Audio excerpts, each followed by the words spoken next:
안녕하세요. 오늘은 알아차림이란 무엇인지, 마음챙김과는 어떤 차이가 있는지를 이해하는 시간을 갖도록 하겠습니다.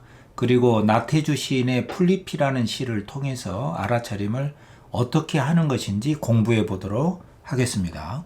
알아차림의 본성과 삶의 질에 대해서 우리 모두는 태어나면서부터 누구나 알아차림의 본성을 가지고 있고 각자의 알아차림의 수준에 따라 살아가고 있습니다.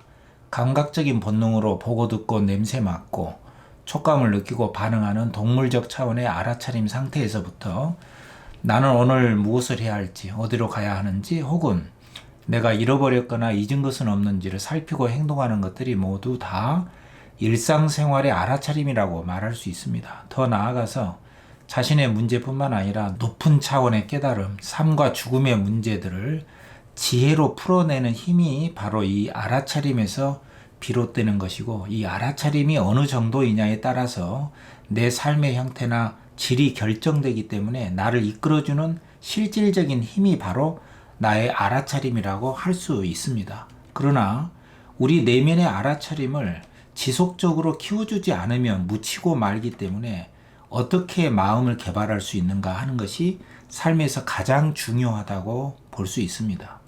오늘날 알아차림에 우리는 왜 주목하는가?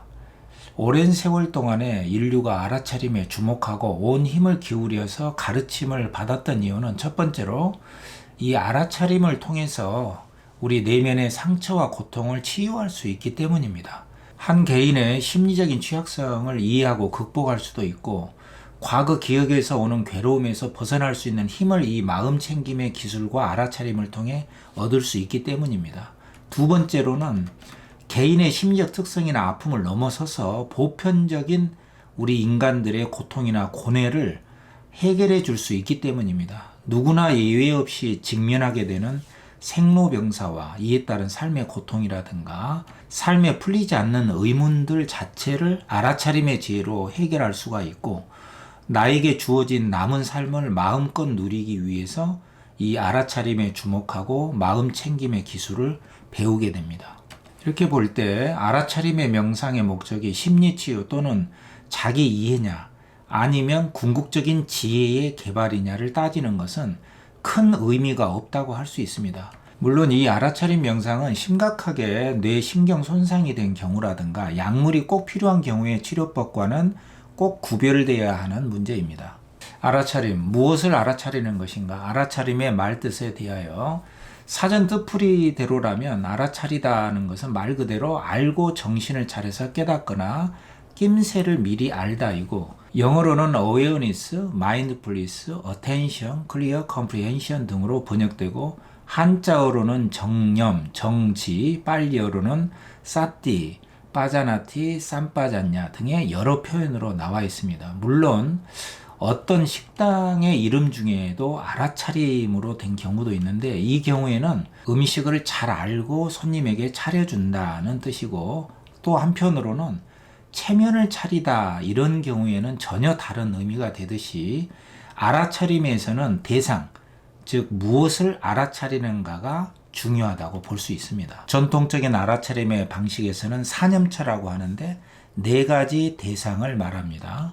몸, 느낌이나 감정, 마음, 법, 이 4가지를 대상으로 알아차리는 힘을 기르는 것이 바로 알아차림 명상입니다. 알아차림은 한마디로 바깥 대상을 보고 단순히 식별하는 데 초점을 두기보다는 나 자신을 분명하게 알고 이해하는 것입니다. 소크라테스가 너 자신을 알라고 했듯이 나에 대한 알아차림이야말로 삶에서 가장 중요한 것이라고 볼 수 있습니다. 내가 어떻게 반응하고 판단하는가 하는 것도 나의 알아차림이 결정하고, 나는 어떤 존재인가 하는 것이나 나의 과거, 현재, 미래까지도 이 알아차림이 결정하는 것이기 때문에 알아차림에 따라서 내 삶의 형태와 내용이 달라지는 것이어서 이 알아차림이야말로 곧 나의 운명이라고까지 말할 수 있습니다. 알아차림과 마음챙김 어떻게 다른가? 알아차림은 마음챙김이라는 말과 가장 많이 혼용되어 사용되고 있습니다. 참고로 잭 콘필드는 마음챙김의 결과가 곧 알아차림이라고 봤습니다. 마음챙김은 마음이 주의를 두는 독특한 기술이고, 알아차림은 이 마음챙김의 결과로서 나타나는 분명한 알미라고 봤습니다. 이 마음챙김의 기술을 통해 얻게 되는 분명한 알미 성숙될 때 깨달음의 지혜를 얻게 된다고 이해할 수 있습니다. 알아차림 어떻게 하는 것인가? 기능과 효과. 나태주의 풀잎이라는 시를 통해서 알아차림을 어떻게 하는 것이고 그 기능과 효과는 무엇인지 살펴보겠습니다. 풀잎, 나태주. 자세히 보아야 예쁘다.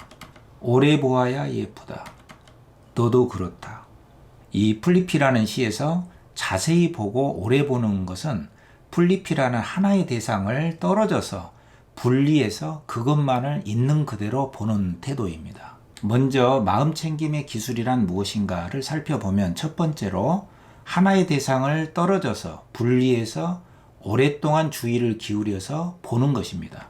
위파사나라는 말이 여기에 해당이 됩니다. 위는 나누다, 떨어지다, 뛰어나다 이런 뜻이고 파사나는 본다, 알미라는 뜻입니다. 분리해서 떨어뜨리고 본다는 뜻입니다. 사념처 알아차림에서도 몸, 느낌, 마음, 법을 섞이지 않게 분리해서 보는 수행을 합니다. 보이는 것에는 오직 보이는 것만 있고 들리는 것에는 오직 들리는 것만 있고 냄새를 맡고 맛보고 만지는 것에는 오직 냄새 맡고 맛보고 만지는 것만 있으며 생각하는 것에는 오직 생각하는 것만 있다. 우다나경에서 볼 수 있는 표현입니다. 마음챙김의 기술 두 번째로 떨어져서 본다는 것은 떨어뜨리고 보는 개방적인 정신 태도를 뜻합니다. 말하자면 경솔한 판단이나 습관적인 편견, 또 과도한 열정으로부터 벗어나서 주관적인 개입 없이 비판단의 상태에서 주의를 기울이고 있는 그대로 보는 것입니다. 이때 대상이 청정한 상태로 있게 됩니다. 그래서 풀잎을 처음 본 것처럼 새롭고 낯설게 보이고 대상이 살아나게 됩니다. 이렇게 떨어져서 본다는 것은 단순한 거리의 문제가 아니라 충분히 관심을 기울이며 선입견을 떨쳐버리고 보는 마음챙김의 기술을 의미합니다. 그러나 주관적 개입 없이 본다는 것은 실제로는 거의 불가능할 정도로 쉽지는 않습니다. 외부 대상을 감각하는 순간 뇌에서 과거 기억된 이미지로 해석하고 처리한 결과로 우리는 인지하기 때문입니다. 이런 마음챙김의 태도의 결과로 갖게 된 것이 바로 알아차림입니다. 이 풀잎이라는 시에서 자세히 오래도록 떨어져서 보니 예쁘다, 너도 그렇다 라고 하는 분명한 알미 바로 알아차림 지혜라고 볼 수 있습니다. 이것은 이전에는 몰랐던 것을 알게 된 통찰이고 받아들임입니다. 놓아버리기 또는 내려놓음이라는 것은 진정한 의미에서 과거에 기억된 편협한 생각이나 거칠고 날선 공격적인 마음으로부터 벗어남을 의미합니다. 자비와 사랑의 마음으로 자연스럽게 내 마음이 오픈되는 것이 내게 훨씬 편하고 옳다는 분명한 알미 찾아올 때 그것이 바로 지혜로운 알아차림입니다. 이렇게 볼 때 나태주 시인의 풀잎이라는 시는 알아차림 명상을 그대로 표방하지는 않았지만 마음챙김의 기술을 통해 세상의 존재들을 사랑으로 받아들이는 기쁨과 깨달음을 보여준 작품이라고 볼 수 있습니다. 특히 풀잎과 같은 식물의 차원을 넘어서서 바로 앞에 있는 너, 당신이 바로 사랑의 존재임을 깨닫고 관계에서 자유로워지기까지의 심리적 변화와 통찰의 과정을 보여주는 훌륭한 알아차림의 시임을 알 수 있습니다.